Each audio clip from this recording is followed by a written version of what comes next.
그거는 누가 대신할 수 없는 거거든요. 담임 목사님 듣고 계시죠? 빨리 오셨으면 좋겠습니다.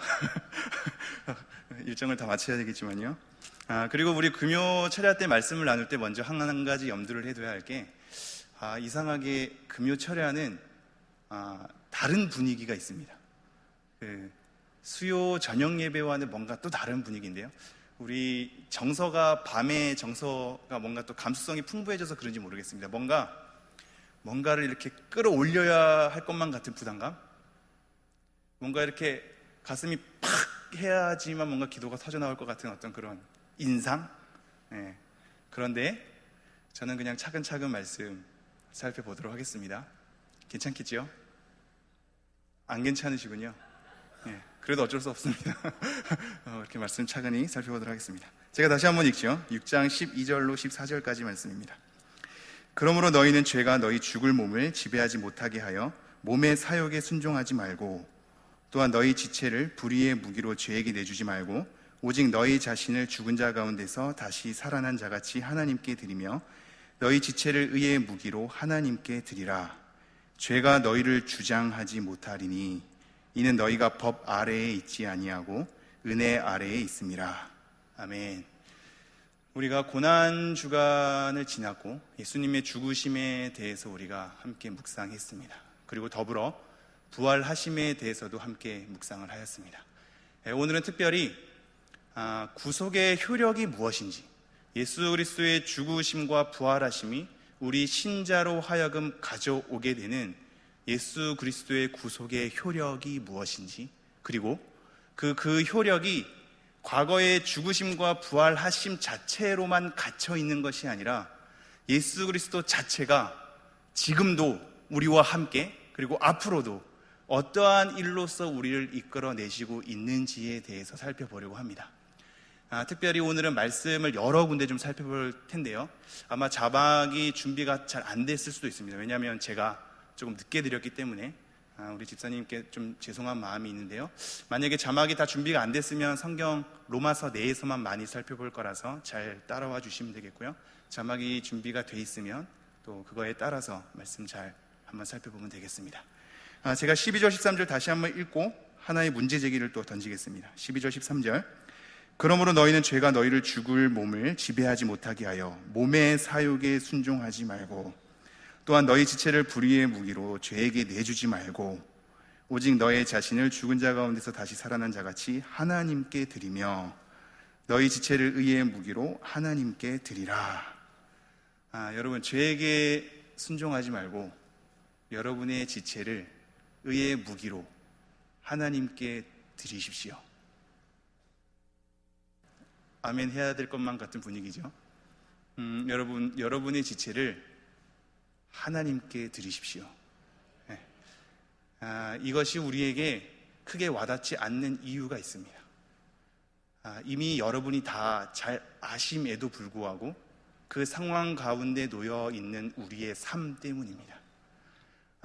우리가 죄에게 종로를 타지 말고 지지 말고 우리의 지체를 하나님께 드려야겠죠. 하나님의 말씀 따라 순종해야겠죠. 하나님께서 기뻐하시는 삶을 살아야겠죠. 근데 이것이 왜 우리에게 와닿지 않을까요? 그것을 알매도 불구하고 우리의 삶 가운데 그것이 왜 와닿지 않을까요?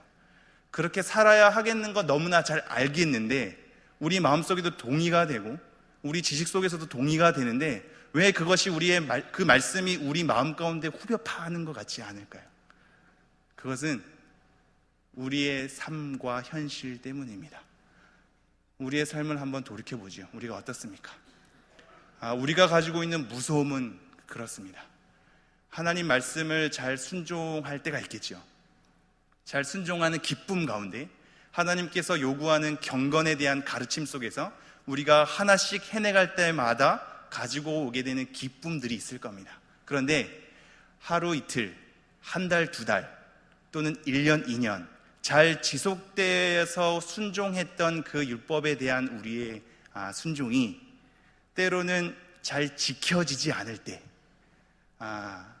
뛰어넘어가 버릴 때, 우리가 까먹게 될 때, 아니면 의도적으로 반역해서 불순종할 때, 우리가 가지고 있는 마음은 죄책감과 절망으로 우리를 끌고 갑니다.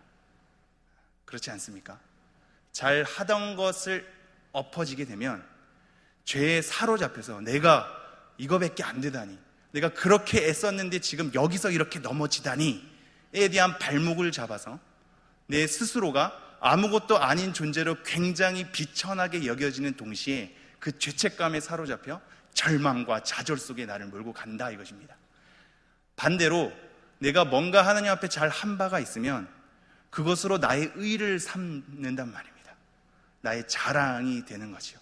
내가 봉사를 하게 되고 전도를 하게 되고 어떠한 경건의 행위를 하나하나 해갈수록 받게 되는 인정이 있기 때문에 어느덧 나는 그것을 하나님의 은혜와 영광으로 돌리지 않고 내가 가지는 의로, 나의 잘남과 자랑으로 그것을 변화시키는 굉장한 능력이 우리에게 있음을 발견하게 됩니다. 죄책감과 절망이든지 아니면 자기의와 자랑이든지 이 삶으로 우리가 자꾸 펼쳐지는 거죠. 그러니까 우리의 삶이 아무것도 아님을 너무나 잘 확인하게 되고 그것 때문에 더 자신감을 잃게 됩니다. 뭔가 잘 해왔던 것도 한순간에 다 이제 하기가 싫어져 버리는 거죠. 그것이 기도가 됐든 말씀을 읽는 거든 예배를 하는 거든 그것 자체를 내가 다 해봤는데도 나는 어떠한 변화도 있는 것 같지 않다. 어느덧 나는 불순종하는 삶에 대해서 머무는 그것 자체로 괴로워하고 슬퍼하는 삶이 어느덧 무감각해지고 무뎌져서 그거를 행하고 있지 않은 나를 바라보면서 아무렇지도 않게끔 받아들이고 시간이 가더란 말입니다. 이게 우리의 삶 아닙니까? 물론 이 중에는 하나님 믿은 지 얼마 안 돼서 굉장히 기쁨과 환희에 가득 차고 하나님에 대한 찬송함으로 가득 차는 삶일 수 있습니다. 그러나 신앙의 연륜을 지켜본 여러분은 잘 아실 것입니다. 그것이 항상 가지 않습니다. 어느덧 순식간에 나를 죄책감으로 몰고 가더란 말입니다. 내 삶이 아무것도 아님이 드러나더란 말입니다. 우리의 삶이 훌륭하지 않음이, 말씀을 교묘하게 우리가 어기고 있음을, 뭔가 하나님 앞에 핑계댈 걸 찾아서 합리화하고 있음을, 내 삶에 대해서 아무도 간섭하지 못하게 내가 다 해봤는데 나도 이 지경, 너가 그렇게 잘하는 듯 하지만 너도 그 지경, 누가 함부로 나에게 그렇게 얘기할 수 있냐라는 것을 방어막을 치고 어느덧 무뎌진 채 그렇게 걸음을 가고 있다는 말입니다.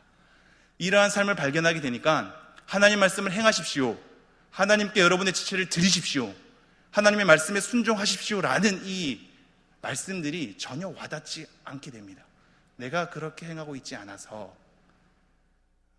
내가 죄책감에 이렇게 사로잡혀 있어서, 아무것도 잘난 것이 없음을 알고 있어서 무뎌지더란 말입니다. 이런 무뎌짐 가운데에서 다음 단계가 뭐냐면, 그렇다면 내가 과연 구원받은 사람은 맞는가? 나는 하나님의 자녀가 맞는가? 나는 하나님의 백성이 맞는가에 대한 의구심으로 넘어갑니다. 내 삶이 이 지경인데 말씀 읽어서 뭐해? 예배하면 뭐해? 내 삶이 이 지경인데 내가 받은 게 구원이 맞아? 난 구원받았다고 얘기할 수 있어? 내가 하나님의 자녀라고 함부로 얘기할 수 있어? 내가 과연 하나님의 백성인가? 에 대한 의구심을 갖더란 말입니다. 그 의구심을 넘어서는 그 다음 단계는 내 믿음에 대한 회의마저 들게 됩니다. 내가 정말 하나님을 믿는 건 맞을까? 내가 정말 하나님을 믿는 건 맞을까? 이 가운데 그 다음 단계는 두 가지 중에 하나입니다. 교회를 벗어나거나 아니면 그냥 그렇게 해결하지 않고 넘어간 채 종교 생활에만 빠지는 삶입니다. 여러분, 이것을 우리가 어떻게 해결해야 될까요? 오늘 우리의 지체를 하나님에게 드리라고, 의의 무기로 나아가라고 그렇게 초청하고 있는데 우리에게 발견되는 건 우리에 대한 초라함 뿐이니 이것을 어떻게 해결해야 될까요?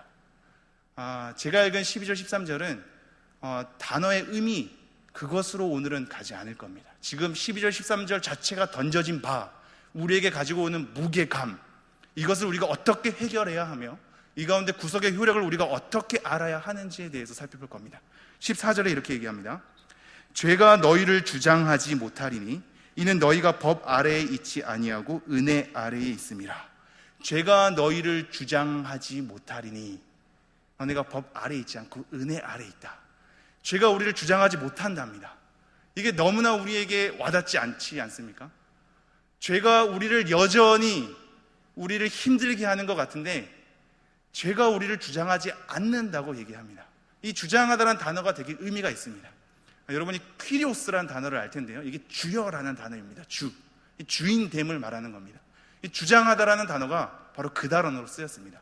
한마디로 죄가 우리를 주인 행세하지 못한다, 우리를 지배하지 못한다, 주인으로 너에게 모든 것을 순종하게끔 따라오게끔 너를 올가맬 수가 없다, 죄가 너희를 주장하지 않는다라고 얘기합니다. 이것이 어떻게 가능할까요? 이것은 과연 또 맞을까요? 우리가 그것을 성경의 선언으로 한번 살펴보려고 합니다. 우리의 시각이 나의 나됨으로 가는 게 아니라 믿고 난 다음에 내 삶이 어떤지, 지금 하나님 앞에 어떻게 반응하고 있는지 내 삶을 돌아보는 것, 이것으로 가는 게 아니라 성경에서 나에게 뭐라고 선언하고 있는지, 하나님께서 신자들을 향하여서 하나님이 뭐라고 여기고 있는지를 말씀에 따라 좀 추적을 해보려고 합니다. 따라오실 수 있으시겠죠? 예. 로마서 4장 25절 한번 가보겠습니다. 로마서 4장 25절입니다. 제가 읽겠습니다. 예수는 우리가 범죄한 것 때문에 내줌이 되고 또한 우리를 의롭다 하시기 위하여 살아나셨느니라. 예수님은 우리의 범죄함 때문에 하나님께서 내준 바가 된 동시에 본인 스스로 내준 바가 되었습니다. 하기 싫은데 당한 게 아니라 우리의 죄 때문에 스스로 내주신 겁니다. 그리고 그의 살아남은 우리의 의 때문에 살아나신 겁니다. 죽음과 부활함은 분리될 수가 없는 겁니다. 죽음과 부활함을 통하여서 예수님께서 우리의 불법 때문에, 죄 때문에 내줌이 되었고 우리의 의를 위해서 살아나신 바가 된 겁니다. 그럼 또 하나의 말씀 뭐죠? 5장 6절입니다. 5장 6절 제가 읽겠습니다. 우리가 아직 연약할 때 기약대로 그리스도께서 경건하지 않은 자를 위하여 죽으셨도다. 경건한 자를 위하여 죽는 사람들은 있겠지만 경건하지 않은 사람을 위하여서 예수님께서 죽으신 겁니다. 우리가 연약할 때에, 여전히 자랑할 바가 없을 때에, 여전히 경건하다고 하는 하나님께 칭찬받는 삶이 없을 때에 예수 그리스도께서 우리를 위하여 죽으신 겁니다. 그래서 8절에 이렇게 되죠. 우리가 아직 죄인 되었을 때 그리스도께서 우리를 위하여 죽으심으로 하나님께서 우리에 대한 자기의 사랑을 확증하셨느니라. 우리가 죄인 되었을 때, 우리가 연약했을 때에는 우리를 위해서 죽으셨죠. 죄인 되었을 때에는 우리를 위해서 죽으사 하나님께서 우리를 사랑한다라는 그 사랑을 확증하셨답니다. 이거는 무슨 얘기냐면 우리가 죄인 되었을 때에 죽으셔서 하나님의 사랑을 확증한 거 아닙니까?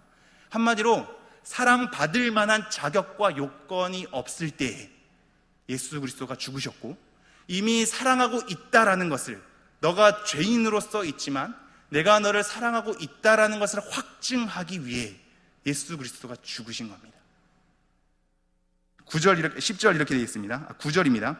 그러면 이제 우리가 그의 피로 말미암아 의롭다 하심을 받았으니 더욱 그로 말미암아 진노하심에서 구원을 받을 것이니 10절 곧 우리가 원수 되었을 때에 그의 아들의 죽으심으로 말미암아 하나님과 화목하게 되었은즉 화목하게 된 자로서는 더욱 그의 살아나심으로 말미암아 구원을 받을 것이니라.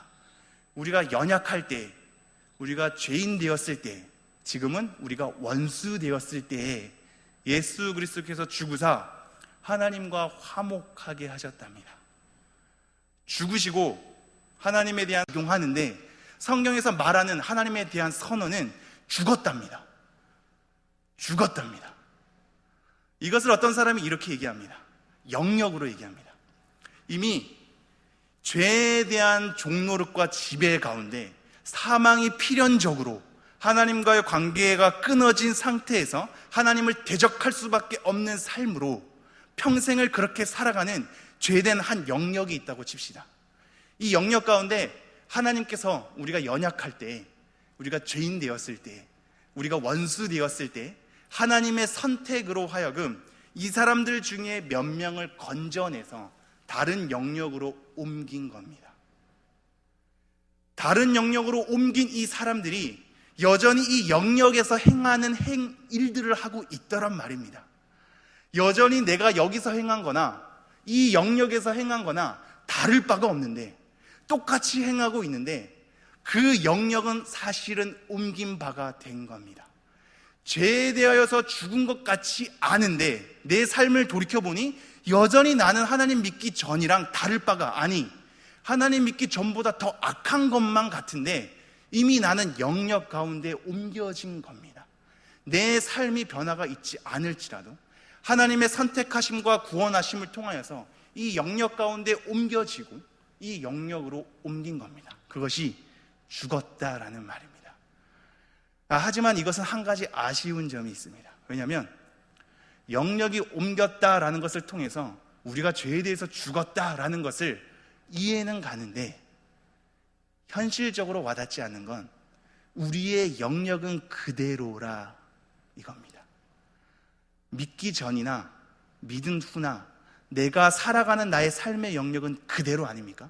내 가정의 영역이 변합니까? 교회의 영역이 변합니까? 내 사회의 직장의 영역이 변합니까?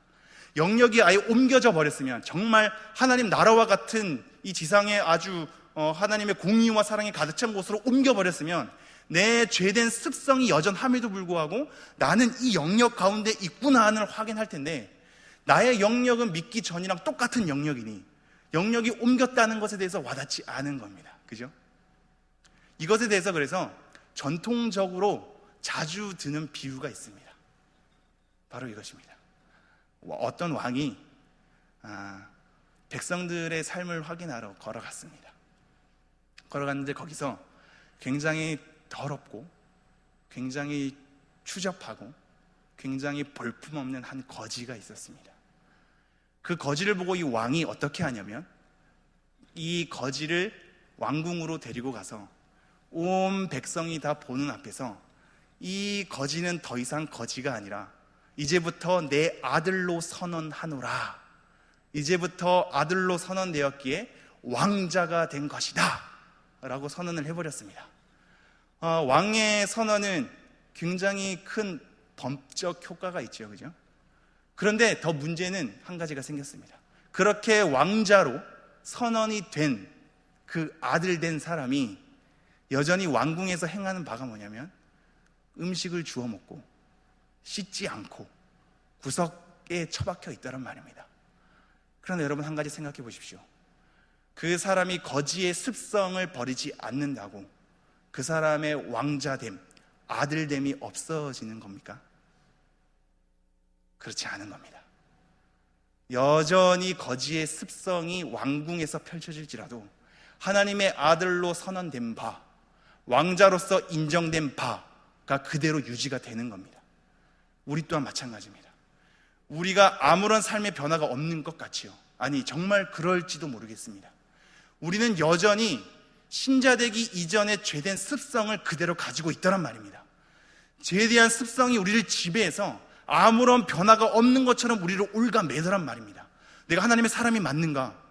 내가 하나님의 백성이 맞는가? 내가 감히 믿는다고 얘기할 수 있는가? 내가 정말 구원받는 건 맞는가? 로 나를 올가매더란 말입니다. 나의 죄된 습성은 여전히 남아있음에도 불구하고 변치 않는 사실은 우리는 구원받은 백성으로 선언됐다라는 겁니다. 하나님의 아들과 자녀로 선언됐다라는 겁니다. 하나님의 선언이 우리의 삶에 대한 돌아봄보다도 더 큰 겁니다. 우리의 죄된 습성이 여전히 남아있다 할지라도 하나님의 선언은 무효화되지 않는 겁니다. 우리의 죄된 습성이 우리를 거지같이 하나님 믿지 않는 비신자처럼 남에게 보인다 할지라도 하나님이 선언한 바가 없어지는 건 아니란 말입니다. 우리가 그것을 몇 개도 확인하죠. 6장 11절입니다. 6장 11절 제가 읽겠습니다. 이와 같이 너희도 너희 자신을 죄에 대하여는 죽은 자요 그리스도 예수 안에서 하나님께 대하여 살아있는 자로 뭐라고 되어 있죠? 여길지어다. 제가 다시 한번 읽지요. 이와 같이 너희도 너희 자신을 죄에 대하여는 죽은 자요 그리스도 예수 안에서 하나님께 대하여는 살아있는 자로 여길지어다. 이 여기다라는 단어를 주목해 주십시오. 이 여기다라는 단어는 간주하다라는 겁니다. 그렇게 결정된 바로 자기 스스로를 생각하라라는 겁니다. 우리가 우리의 삶을 확인하면서 추적해보고 돌아보니까 여전히 죄 가운데 있는 우리의 삶이 하나님의 백성처럼 보이지 않고, 하나님의 자녀처럼 보이지 않고, 구원받은 자처럼 보이지 않고, 진정한 믿음을 가진 자처럼 보이지 않아서 우리 스스로 우리는 이러한 사람이 맞는가에 대해서 의구심이 들지언정, 성경에서 선언된 바는 뭐라고 얘기하냐면, 너희들이 죄에 대하여는 죽은 자고 하나님에 대하여는 살아있는 자로 그렇게 간주하라. 하나님이 그렇게 여기셨기 때문이다. 너희들이 그러므로 하나님의 선언에 따라 그렇게 여기라. 너희들의 삶을 돌아볼 때 아무런 것 같지 않아도 하나님의 선언 가운데 너를 자녀된 바로 삼아 주셨고 백성으로 삼아 주셨으니, 하나님께서 그렇게 여기셨으니 너희들도 그렇게 여기라 라고 얘기하고 있는 겁니다. 이게 4장에는 좀 더 세밀하게 펼쳐집니다. 로마서 4장 가볼까요? 로마서 4장 3절. 로마서 4장 3절, 제가 몇 군데 좀 읽을 텐데요. 3절부터 읽겠습니다. 성경이 무엇을 말하느냐? 아브라함이 하나님을 믿음에 그것이 그에게 의로 여겨진 바 되었느니라. 하나님을 믿음에 뭐라고 하고 있다고요? 의로 여겨진 바. 아까 그렇게 여기라고 얘기했었죠, 그죠? 지금 믿음을 통하여서 의로 여겨진 바입니다. 5절 이렇게 얘기합니다.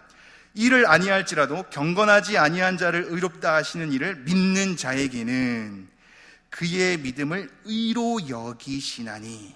경건하지 아니한 자를 의롭다고 그렇게 의로 여겨주신답니다. 그리고 6절, 일한 것이 없는 하나님께 의로 여기심을 받는 사람의 복에 대하여 다윗이 말한 바. 의로 여기심 받는 사람들이 어떠한 복을 받고 있는 상태인가를 다윗에 대한 얘기로 진행을 하거든요. 7절, 8절 읽겠습니다. 불법이 사함을 받고 죄가 가리어짐을 받는 사람들은 복이 있고 주께서 그 죄를 인정하지 아니하실 사람은 복이 있도다 함과 같으니라. 불법, 율법을 거스린 겁니다. 율법이 아닌 겁니다. 율법에 대해서 대항한 삶입니다. 이 불법이 사함, 용서를 받는답니다. 그리고 그 죄가 가리어짐을 받는답니다. 덮는다라는 의미입니다. 우리에 대한 불법이 하나님께서 용서해 주시고 우리의 죄된 바가 여전함에도 불구하고 덮어주신답니다. 가리워서 죄가 죄로서 그렇게 너네들을 올가매지 않도록 그렇게 없애주신답니다. 그러면서 8절 이렇게 얘기하죠. 주께서 그 죄를 인정하지 아니하실 사람은 복이 있도다. 그 죄를 죄로서 인정하지 않는 겁니다. 신자들이 여전히 믿기 전이랑 똑같은 죄의 습성으로 우리가 살고 있으나 그 죄가 죄로서 우리에게 인정되지 않는 것은 하나님께서 죄에 대하여 죽은 자로서 실제적으로 예수 그리스도의 구속을 통하여 효력을 행사하신 겁니다. 예수님의 죽으심 때문에 죄에 대하여는 죽은 겁니다. 죽었기 때문에 여전히 죄에 대한 습성으로 우리의 삶이 의심할 바 되어도 우리가 죄에 대한 것으로 사망이 지배하지 못하고 그 죄가 하나님의 관계를 끊어버리지 못하고 그 죄가 하나님의 백성에서 떠나가지 못하도록 죄를 죄로 인정해 주시지 않는답니다. 하나님께서 그렇게 여기셨기 때문입니다. 우리의 삶에 대한 바람직함을 넘어서서 하나님께서 내가 너를 그런 의인으로 간주하겠다. 하나님의 백성과 하나님의 사람과 하나님의 자녀로 여기겠다. 그러므로 너희들도 그렇게 여기라 라고 얘기를 하고 있는 겁니다. 4장 22절 24절 제가 읽죠. 4장 22절부터 24절.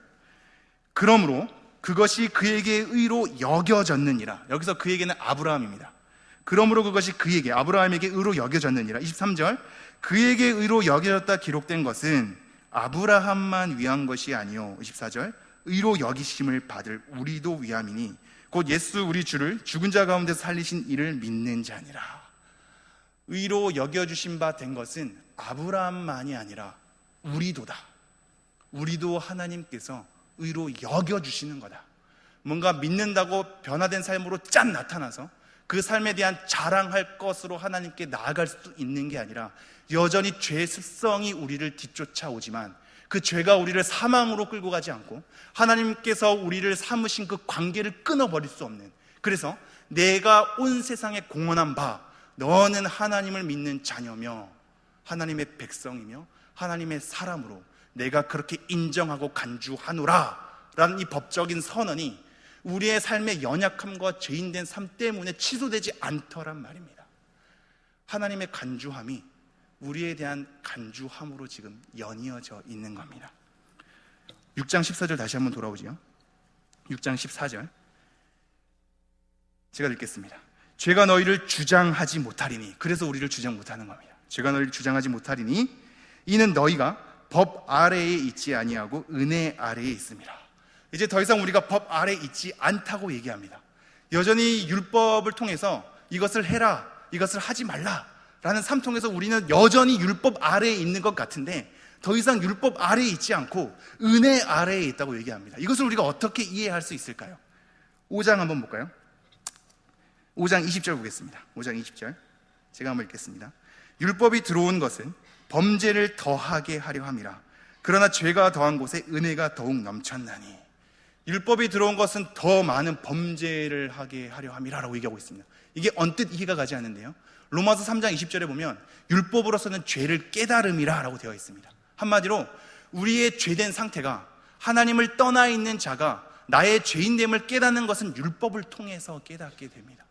우리의 신자도 마찬가지입니다. 우리가 얼마나 연약한 존재고, 얼마나 넘어지는 존재고, 얼마나 하나님 앞에 원수된 존재고, 쉽게 때때로 하나님에 대한 반역과 원수됨으로 하나님에 대한 명예를 더럽히는지 우리는 율법을 통해서 더 깨닫게 되는 겁니다.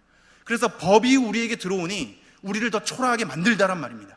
우리를 더 힘들게 만들고 여전히 우리를 더 그렇게 하나님 앞에 떨어지는 것처럼 우리를 그렇게 만든단 말입니다. 이것이 신자 가운데도 여전하기 때문에 이런 고백이 이어지는 겁니다. 7장으로 갈까요? 7장 22절에서부터 25절 제가 한번 읽겠습니다. 7장 22절부터 25절. 내 속사람으로는 하나님의 법을 즐거워하되 내 지체 속에서 한 다른 법이 내 마음의 법과 싸워 내 지체 속에 있는 죄의 법으로 나를 사로잡는 것을 보는도다. 지금 우리의 현재 삶을 대변하지 않습니까? 속사람으로는 하나님의 법을 따르고 싶은데 나에 대한 육신이 죄로 나를 자꾸 이렇게 올가매더란 말입니다. 이게 우리의 현실의 삶 아닙니까? 그래서 이렇게 고백하죠. 24절. 오호라 나는 곤고한 사람이로다. 찌르고 꿰뚫는 듯한 엄청난 심한 고통과 아픔, 이것이 공고함입니다.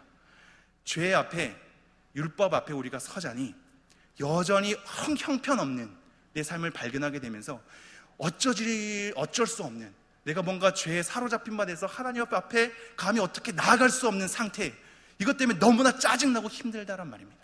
그래서 오라 나는 공고한 자로다. 너무나 심한 고통 가운데 내가 계속 연이어져 가는 거죠. 오라 나는 공고한 사람이로다. 이 사망의 몸에서 누가 나를 건져내랴. 도대체 이 삶에서 누가 나를 건져내랴. 이 다음에 나오는 말씀이 뭔지 압니까? 제가 읽죠. 25절. 우리 주 예수 그리스도로 말미암아 하나님께 감사하리로다. 너무나 흐름이 생뚱맞는 것 같지 않습니까? 나에 대한 고통으로 했다가 갑자기 감사한답니다. 이게 왜 이런 고백이 나오냐면, 신자된 삶이 여전히 내 마음으로는 하나님의 법을 쫓고 싶은데 내 현실의 삶은 그렇지 않은 삶으로 나를 공고하게 만든다라는 겁니다. 그런데 우리가 하나님에 대한 찬양함으로, 이 감사하리라는 단어는 원래 카리스, 은혜라는 단어입니다. 하나님에 대한 은혜, 그것에 대한 감사함으로 표현할 수밖에 없는 것은 이렇게 혼돈된 삶에도 불구하고, 죄의 습성으로 여전히 변하지 않는 삶에도 불구하고 하나님께서 우리를 구원한 바, 자녀 삼은 바, 백성으로 삼은 바, 하나님의 사람으로 인정한 바가 예수 그리스도의 구속의 효력으로 말미암아 발휘되었기 때문입니다. 우리가 여전히 공고한 사람으로 살아있을지언정 우리가 패배자로, 실망과 좌절로 낙인받은 바 되어서 그곳 속에 머무를 수가 없는 것은 예수 그리스도의 구속의 효력으로 말미암아 우리가 자녀로 삼은 바 되었기 때문입니다. 하나님께서 의로운 자로 여겨주셨습니다. 그래서 8장 1절부터 이렇게 얘기를 하는 겁니다. 8장 1절. 그러므로 이제 그리스도 예수 안에 있는 자에게는 결코 정죄함이 없나니. 여러분, 이 선언을 들으십시오. 신자된 삶은 아무리 훌륭하지 않고 형편없어도 여전히 죄에 그 올가 맺는 것처럼 나의 삶을 공고하게 만들지라도 하나님께서 여기신 바, 우리에게 선언하는 것은 더 이상 우리를 정죄할 수 없답니다. 그리스도 예수 안에 있는 자에게는 결코 정죄함이 없답니다. 여러분의 훌륭하지 않는 삶이 여러분을 실패하는 삶으로 끌고 갈 것 같습니까? 하나님의 사람으로 인정된 바가 취소될 것 같습니까? 여러분의 구원받은 바가 구원받지 않음으로 갈 것 같습니까? 여러분이 가지고 있는 믿음이 믿지 않음으로 곤두박질 칠 것 같습니까? 그렇지 않습니다.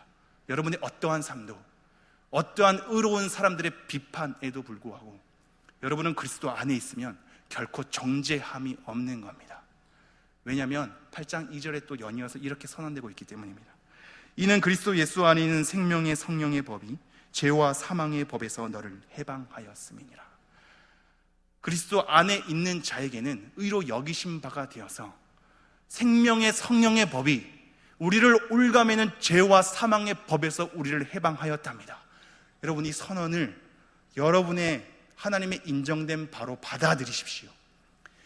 생명의 성령의 법이 여전히 우리를 지배하는 것만 같은 죄와 사망의 법에서 우리를 해방하였답니다. 생명의 성령의 법이 그리스도의 구속의 효력으로 말미암아 죄와 사망으로 끌고 가는 우리의 삶을 더 이상 그렇게 끌고 가지 못하도록 우리를 해방하였답니다. 하나님께서 의로 여기신 바가 되었기 때문입니다. 그래서 이렇게 진행되죠. 8장 31절 보겠습니다. 8장 31절. 그런즉 이 일에 대하여 우리가 무슨 말 하리요? 만일 하나님이 우리를 위하시면 누가 우리를 대적하리요? 여러분, 하나님께서 우리를 위하십니다. 누가 대적하겠습니까? 하나님의 일하심에 대해서 누가 감히 방해할 수 있으며 하나님에 대한 존재 자체에 대해서 누가 대적함으로 하나님을 겨냥할 수 있겠습니까? 하나님께서 인정된 바가 있으니, 하나님께서 우리를 위하시니 우리에 대한 죄책감, 우리가 자기 의를 쉽게 삼아버리는 것, 우리의 훌륭하지 못한 우리의 삶 자체도 우리 스스로를 정죄로 올감해서 감히 대적하는 자로서 평가할 수 없다고 얘기하는 겁니다. 하나님이 우리를 위하시니 누가 감히 하나님을 대적하리요? 33절 이렇게 얘기합니다. 누가 능히 하나님께서 택하신 자들을 고발하리요? 의롭다 하신 이는 하나님이시니. 하나님께서 택하신 바 된 자, 그 영역 가운데 건지신 바 된 자, 하나님의 자녀로 선언된 바 된 자, 이렇게 하나님이 택하신 자에 대해서 아무도 고발할 수 없는 겁니다. 하나님께서 그를 위하시기 때문입니다. 내 스스로도 그렇습니다. 34절입니다. 누가 정죄하리요? 죽으실 뿐 아니라 다시 살아나신 이는 그리스도 예수시니 그는 하나님 우편에 계신 자요 우리를 위하여 간구하시는 자시니라. 우리를 위하여 간구한답니다. 그리스도 예수께서 십자가에서 죽으시고 살아내신 것만으로 끝난 게 아니라 여전히 하나님의 살아계심 가운데, 예수 그리스도의 살아계심 가운데 우리를 위해서 그리스도의 사랑으로 우리를 간구하신답니다. 그러니 과연 그 사랑에서 누가 감히 그것을 끊을 수 있겠습니까? 그리스도가 우리를 위해서 간구하는데요, 하나님의 사랑, 하나님의 우리의 위하심이 있는데요, 하나님께서 의로 여기신 바가 있는데 누가 감히 그것을 고발할 수 있겠고 누가 감히 그것을 정죄할 수 있겠습니까? 35절입니다. 누가 우리를 그리스도의 사랑에서 끊으리요? 환난이나 공고나 박해나 기근이나 적신이나 위험이나 칼이랴. 37절. 그러나 이 모든 일에 우리를 사랑하시는 이로 말미암아 우리가 넉넉히 이기느니라. 38절. 내가 확신하노니 이 중요합니다.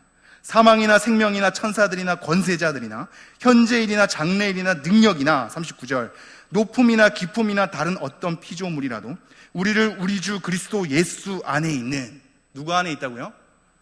그리스도 예수 안에 있는 하나님의 사랑에서 끊을 수 없느니라.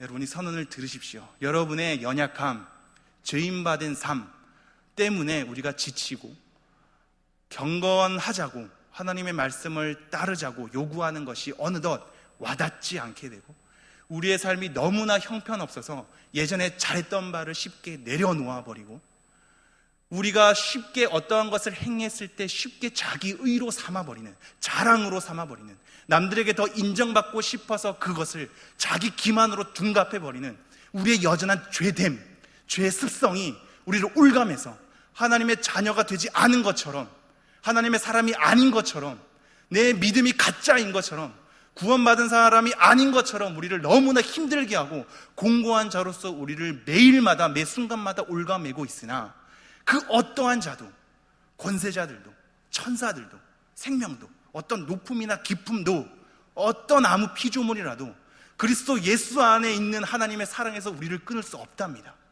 하나님께서 그렇게 여겨주셨기 때문입니다. 여러분이 여러분의 삶을 어떻게 평가하든, 여러분의 삶이 어떻게 돌아봐지든, 어떻게 찌질하고 힘들고 비참한 삶으로 우리의 삶이 영이어져 가든, 여전히 부끄러움으로 우리의 삶이 그렇게 펼쳐진다고 할지라도 하나님의 여기심 바는 하나님의 일하심 때문에 취소되는 것이 아닌 겁니다. 여러분, 절대 끊어질 수 없습니다. 우리가 감히 하나님의 일하심을 끊을 수 없는 겁니다. 우리가 감히 하나님에 대한 존재를 끊을 수 없는 겁니다. 우리가 하나님께서 베푸시고 여겨주신 것을 감히 부인하고 부정하고 끊을 수 없는 겁니다. 하나만 더 살펴보고 다시 돌아오고 마치죠. 5장 21절입니다. 5장 21절 이렇게 얘기합니다. 이는 죄가 사망 안에서 왕노릇한 것 같이 은혜도 또한 의로 말미암아 왕노릇하여 우리 주 예수 그리스도로 말미암아 영생에 이르게 하려 함이니라. 예전에는 죄가 왕노릇했지만, 죄가 우리를 지배하고 주인 행세를 했지만, 여전히 죄의 습성은 유지된다 할지라도 우리를 덮고 있는 것은 은혜의 왕노릇이다. 은혜의 왕노릇. 은혜가 주인되고 은혜가 우리를 지배하고 우리의 형편없음에도 불구하고 은혜가 우리를 감싸고 있어서 감히 하나님의 사랑에서 끊을 수 없는 상태, 신자된 바가 그리스도의 구속의 효력이 여기에 있는 겁니다. 마지막으로 6장 14절 읽고 정리하겠습니다.